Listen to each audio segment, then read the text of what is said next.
Hər vaxtınız xeyir, əziz həmvətənlər.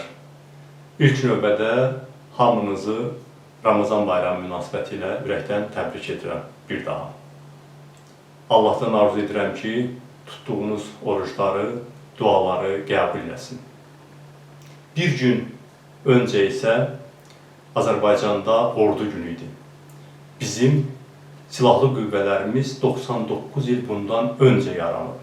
Ona görə də qarışdırmaq lazım deyil. Silahlı qüvvələr günü son vaxtlar ailə hakimiyyətinin yaratdığı uydurma bayramlardan deyil. Bu, bizim millətimizin öz bayramıdır. Ona görə də bir daha əskər və zabitlərimizi, Qarabağ qazilərini, bütün valideynləri və xalqımızı ordu günü münasibətilə ürəkdən təbrik edirəm. Əziz həmvətənlər, bu iki gözəl bayramın qovşağında könül istərdi ki, ümumiyyətlə ağırlı söhbətlərdən danışmayayım, problem olan məsələlərdən danışmayayım. Amma çox təəssüf ki, alınmır. Ölkəmizdə elə bir idarəetmə bərqərar olub ki, hər günümüz problemdir. Təsəvvür eləyin, həmin bu bayram günlərində şəhərlənərək həbs edilmiş Xalq Cəbhəsi Partiyasının sədr müavini Gözəl Bayramlıdan çox həyəcanlı bir mesaj gəldi. Gözəl xanım açıq, aydın şəkildə Azərbaycan cəmiyyətinə müraciət edib, onun həyatına təhlükə olduğunu bildirir. Gözəl xanım xeyli müddətdir ki, ciddi xəstədir. Təkcə bir ildə, son bir ildə 3 dəfə Tbilisidə cərrahi əməliyyat keçirdi. Bundan əlavə başqa xəstəlikləri də var. Hətta daha çətin, müalicəsi çətin təsəvvür olunan xəstəliklərin də yaranma imkanları var. Amma buna baxmayaraq və bunları bilə-bilə Azərbaycandakı rejim Gözəl Bayramının müalicə olunmasına imkan vermir. Onun dərmanlarını əlindən alıblar, reseptini əlindən alıblar və tam bir aydır ki, Gözəl Bayramlı gürovluqda olduğu halda müalicədən də məhrum edilib. Məhz buna sizin diqqətinizi bu axşam cəlb eləmək istəyirəm. Hər kəs bilir ki, bir ay bundan qabaq Gözəl Bayramlı şərlənərək həbs olub və öz həyatını əvvəlcə Azərbaycanın müstəqilliyi uğrunda mübarizəsinə, sonradan demokratikləşməsi uğrunda mübarizəsinə həsr etmiş bu fədakar xanım siyasətçinin şərlənərək həbs olunmasının özü kifayət qədər sarsıdıcı bir addımdır, negativ bir addımdır, xalqımız tərəfindən pislənilən bir addımdır. Üstəlik də bu adamın şərlənərək həbs olunması ilə də kifayətlənməyiblər, indi Gözəl Bayramlını müalicəsinə imkan verməməklə onun həyatına qəsd edirlər. Şuurlu şəkildə. Bilə-bilə ki, Gözəl Bayramlı ciddi xəstədir. Bilə-bilə ki, onun müalicədən məhrum edilməsi onun həyatı üçün ağır nəticələr verə bilər. Amma onu ölümə tərk edirlər. Tədrici olaraq hər gün onu ölümə yaxınlaşdırırlar. Bəli, bir cinayət hadisəsi baş verir. Həm də qəsdən törədilən bir cinayət hadisəsi baş verir. Gözəl Bayramlı özü xalqımıza müraciətində deyib ki, onun həyatına təhlükə var və bu təhlükəyə görə Azərbaycan hökuməti məsuliyyət daşıyır. Mən bir daha dəqiqləşdirirəm ki, hökumət ümumi şəkildə məsuliyyət daşıyır əlbəttə. Amma xüsusi olaraq bir nəfər var ki, o and içib bütün Azərbaycan vətəndaşlarının hüquq və azadlıqlarına, təhlükəsizliyinə təminat verməyə.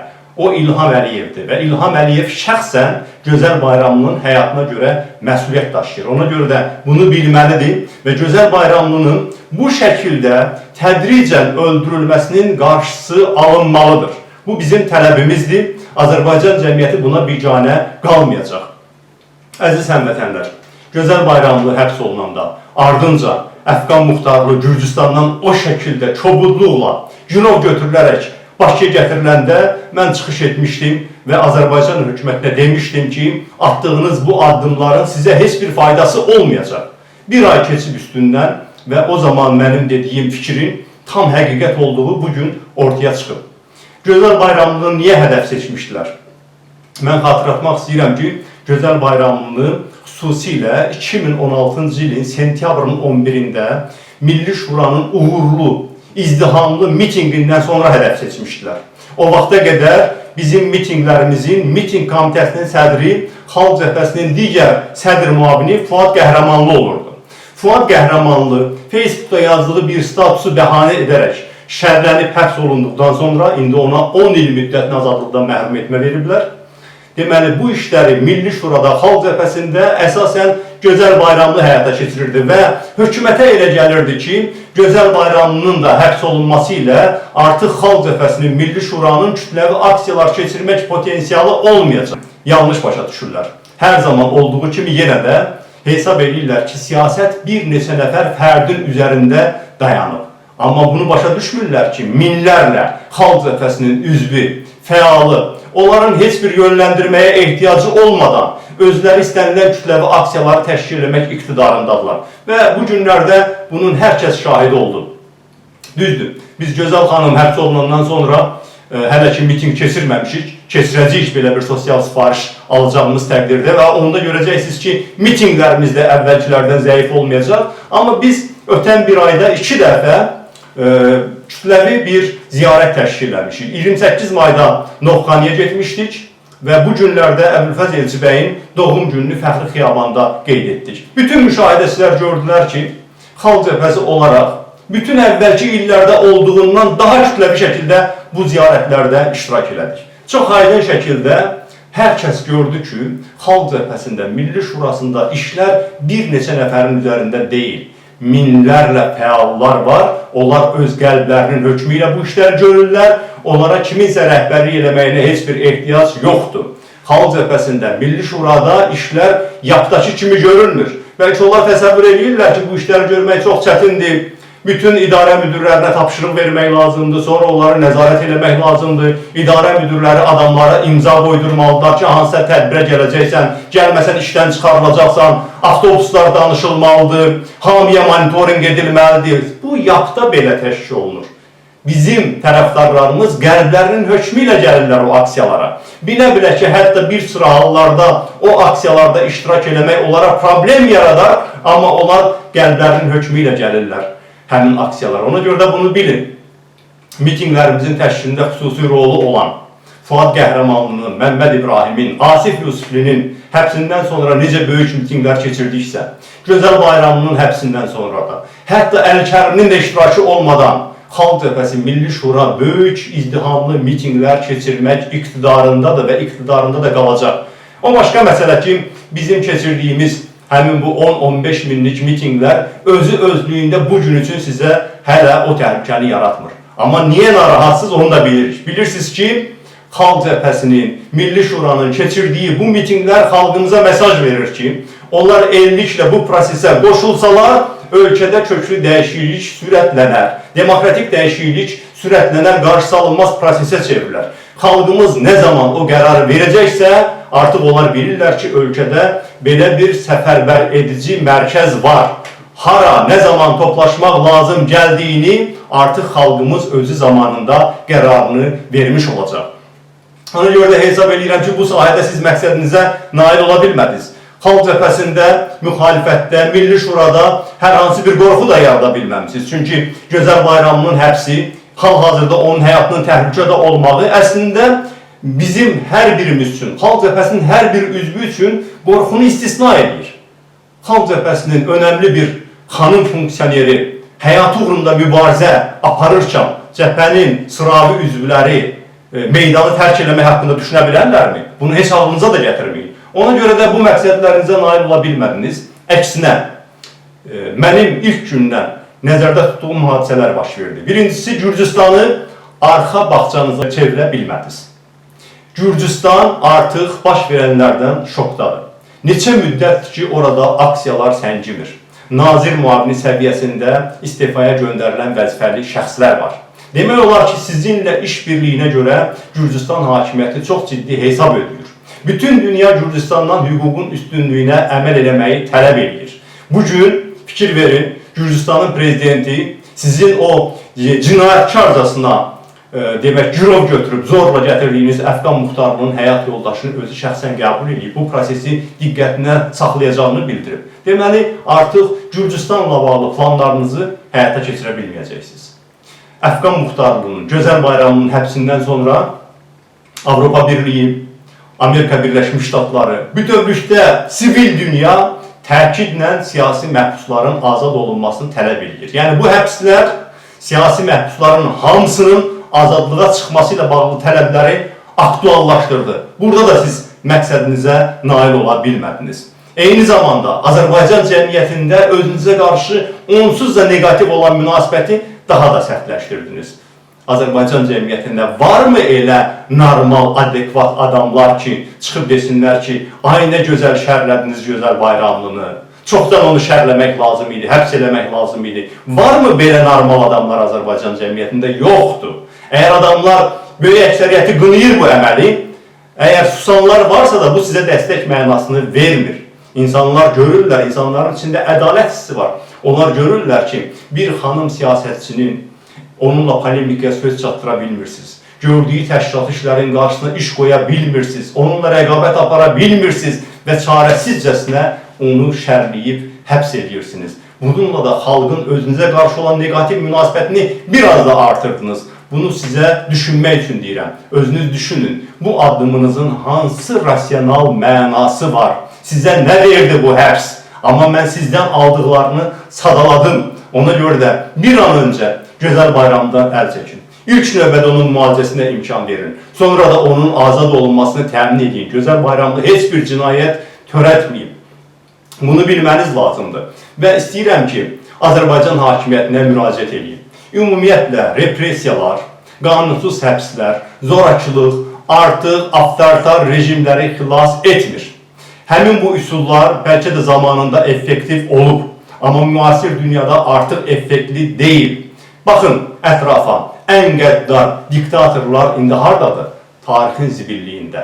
İndi hal-hazırda ən ağır mübarizə harada gedir? Mən vətəndaş müharibəsinə çevrilmiş artıq Suriyanı nəzərdə tutmuram. Suriyadan sonra belə kəskin mübarizənin getdiyi ölkə Venezueladır. Mən əminəm ki, hətta internetdə izləməyənlər də müxtəlif dövlət televiziya vasitələri ilə Venezueladan xəbər alırlar. Çünki bu barədə xəbəri hər yerdə deyirlər. Həm Azərbaycanın kibləri deyir, həm dünya mətbuatı deyir bu barədə. Venezuelada çoxdan avtoritar, qeyri-demokratik rejimlə mübarizə gedir. Amma sadəcə son 3 ayda, aprel, may, iyun aylarında 100 günün ərzində Venezuelada demək olar ki, hər gün mitinqlər gedir. Müxalifətin ən nüfuzlu liderlərindən biri şərlənərək uzun müddətli həbs olunub. 2000-dən artıq adam həbs olunub və sadəcə son 3 ayda 80 nəfərə yaxın adam müxtəlif zorakılıqlarla, rezin güllələrin vasitəsilə, zəhərli qazların ən müxtəlif vasitələrlə öldürülüb. Başa düşürsünüz, amma insanlar meydanlardan çəkilməyiblər. Hər gün yüz minlərlə insan Azərbaycandakı rejimin də dostu olan Maduro'nun istifasını tələb edir. Və bugün dünyada artıq çox az adam qalıb ümid eləsin ki, Maduro'nu xilas eləmək mümkün olacaq. Bəli, Venezuela xalqı özü üçün qərar verib.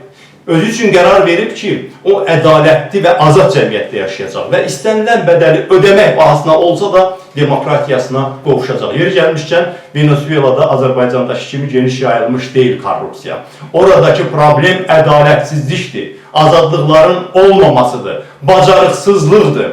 Venezuela xalqının neft gəlirlərinin mənasız işlərə sərf olunması, o cümlədən Rusiyadan 10 milyardla dollarlıq silah almağa sərf olunmasının nəticəsində yaranmış qıtlıqdır, aclıqdır. Bunu niyə görə misal çəkdim? İnsanlar, millətlər azad olmaq qərarını verəndə onları heç bir həbs durdura bilmir. Bütün müasir dünyanın təcrübəsi bunu göstərir.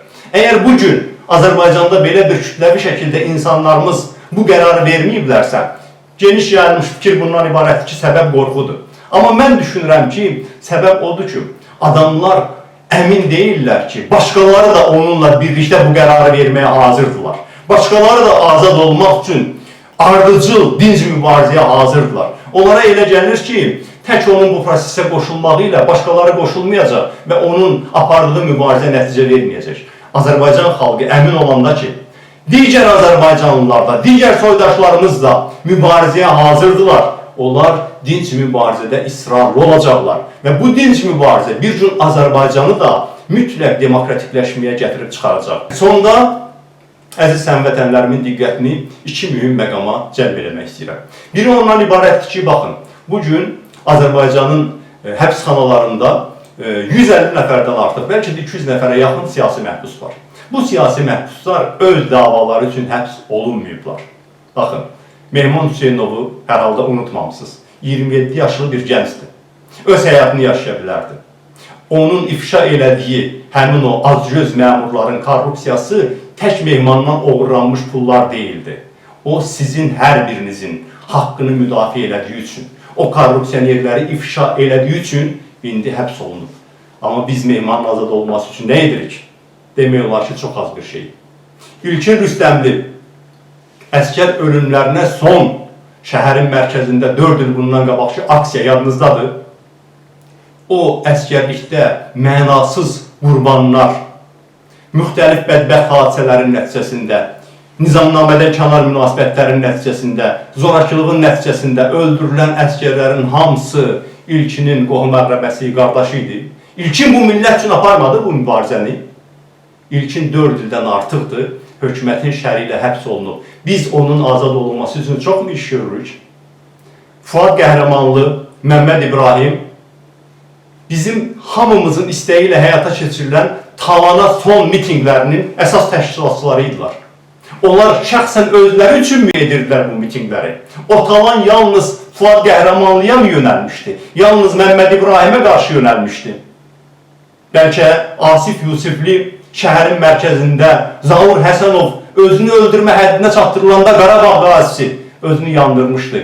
Yadınızda olar, 4-5 il bundan qabaq 3 uşağı qaldı. Tamamilə hökumətin, belə deyək, biganə münasibətin nəticəsində Asif Yusifli o mitingi təyin eləyəndə özünü mü düşünmüşdü? Asif Yusifli onsuz da gedib canının bir hissəsini Qarabağda qurban vermişdi də. Niyə o bunu etdi? Milləti üçün etdi. Seymur Həzi Azərbaycan saatında, Azadlıq qəzetində yazdığı məqalələrlə 100 minlərin gözünü açmaq istəyirdi. Həqiqətləri tirajlamaq istəyirdi. Oturmuşdu Türkiyədə, gəlməzdi bura. Gəldi, həbsin gözünün içinə baxdı, həbs olundu. Öz işi üçün həbs olunmamışdı. İlqar Məmmədov sadəcə maraq üçün getməmişdi ki, İsmailliyə.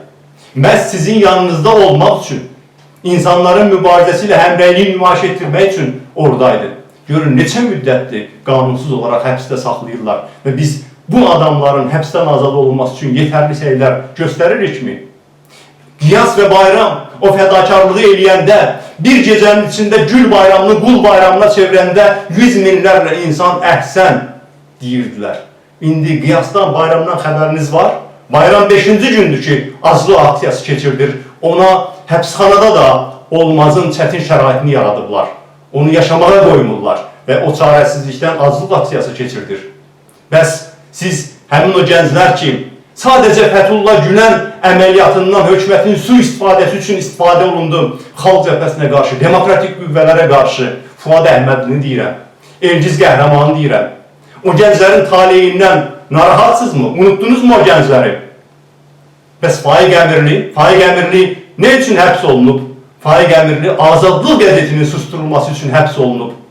Azadlıq qəzeti nə edirdi? 100 minlərlə insana həqiqət dadızdırırdı. Sizin harayınızı çatdırırdı bütün ictimaiyyətə. Eləcə də digər bizim məhbuslarımız Elçin İsmaillı rayon miqyasında olan icra hakimiyyətinin qanunsuz əməllərini ifşa edirdi. Murad Ədilov ümumiyyətlə girov götürülüb. Sadəcə qardaşı Natiq Ədilov Azərbaycandakı rejimi çox ciddi şəkildə ifşa elədiyinə görə adam girov götürülüb. Bəs Talib Bağırzadə, Nardaran işi üzrə şərlənərək həbs olunmuş insanlar, digər inanclı insanlar, bugün həbsxanada 100 nəfərdən artıqdır bu insanlar. Onların əksəriyyəti dinc yolla öz əqidələrini yayıblar. Bəli, onların əqidələri kiminsə xoşuna gəlməyə bilər, bölüşməyə bilər. Amma onlar öz əqidələrini dinc yolla yaymaq istəyiblər. Heç bir zorakılıq eləməyiblər. Amma onlar şərləniblər, həbsdədirlər. Və saysız hesabsız hamısını saya bilməyəcəyim nə qədər siyasi məhbuslar var. O adamlar şərləniblər, məhbəsdədirlər. Sizin, bizim, Azərbaycanın azadlığı üçün, bu ölkədə ədalətin olması üçün onlar susmağa razılaşsalar, günü sabah azadlığa çıxarlar. Onlar susmağa razılaşsalar, nəinki azadlığa çıxarlar, hətta bir çoxları, xüsusən tanınmış siyasətçilər istəsələr, bu hökumətlə danışığa getsələr, hələ deputat da təyin olunarlar, başqa vəzifələr də əldə edirlər. Amma onlar rəşadətlə mübarizə aparırlar. Bu insanlar rəşadətlə mübarizə aparırlar və onların haqqı var bizdən daha ciddi dəstək gözləməyə. Ona görə də xüsusi olaraq bunu sizin nəzərinizə çatdırmaq istəyirəm. Siyasi məhbus mövzusu az tirajlı, az maraqlı mövzu olmalı deyil. Hər bir Azərbaycan vətəndaşının, bu ölkənin sabahına biganə olmayan hər bir vətəndaşın borcu siyasi məhbuslara bacardığı formada dəstək olmaqdan ibarət olmalıdır. Biz heç bir halda siyasi məhbus mövzusunun gündəmdən düşməsinə imkan verməməliyik və ona görə də bunu xüsusi olaraq vurgulamaq istəyirəm ki, bəli, bilin, əziz həmvətənlər, o siyasi məhbusların qanunsuz həbsi ilə bizim hər birimizin gündəlik həyatımız, yaşadığımız çətinliklər arasındakı əlaqəni biz bilməliyik. Onu bildiyimiz zaman biz tez qurtulacağıq. İkinci çatdırmaq istədiyim mesaj da budur ki, bu demokratiya, insan azadlıqları, bunlar abstrakt mövzular deyil. Bunların birbaşa sizin hər birinizin yaşayış səviyyənizlə, cibinizlə, maddi imkanlarınızla birbaşa əlaqəsi var. Baxın, bax bu günlərdə Azərbaycanın 100 milyonları yenidən Formula 1-ə həsr olundu. Sizə lazım idi bu? Bu işi də monopoliya alıblar. Bir nazir siyasi cəhətdən həyata keçirdir, övladı da bu işin biznes tərəfini həyata keçirdir. 100 milyonlar ilbəil getməlidir deməli. Bizə də nə qalır? Oturub gözləməliyik ki, nəhayət bunlar yığışıb getsinlər, uğultudan heç olmasa başımız açılsın. Bəs sadəcə açılış və bağlanış üçün o milyonlar estrada ulduzlarına verildi. O bizə çox mu lazım idi? Kim istəyirsə, kommersiya əsasında gətirsin həmin o show biznes nümayəndələrini, konsertlər təşkil eləsin, kimin də istəyi var, pulu var, getsin konsertdə iştirak eləsin. Dövlətin pulu niyə belə şeylərə xərclənməlidir? Niyə dövlətin milyonları, o milyonlara axı sizin ehtiyacınız var?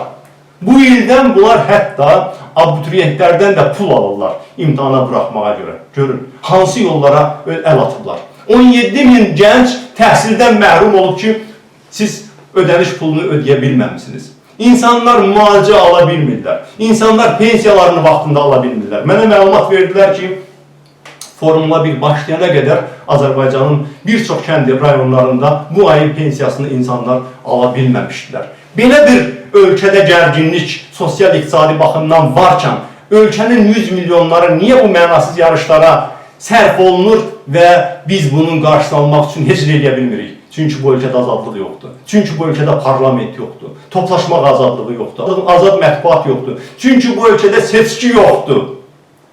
Təsəvvür edirsiniz, bugün büdcəni doldurmaqdan ötürü nələr edirlər? Cərimə dalınca. Sadəcə cərimələr vasitəsilə 120 milyon manatdan artıq dövlət büdcəsinə bir ildə pul toplayacaqlar. Üstünə də bir o qədər qoyub verəcəklər SOCAR-a. SOCAR-ın sən demə ziyanı var imiş. Niyə görə? Ona görə ki, SOCAR-ın təsis elədiyi yalnız bir müəssisənin rəhbəri Miami çimərliyində 10 milyon manata özünə mənzil alıb. Başqa bir vitse-prezidentinin 200-ə qədər mənzili olması haqqında jurnalist araşdırmaları ortadadır. Bir nəfər maraqlanmır bu işlə.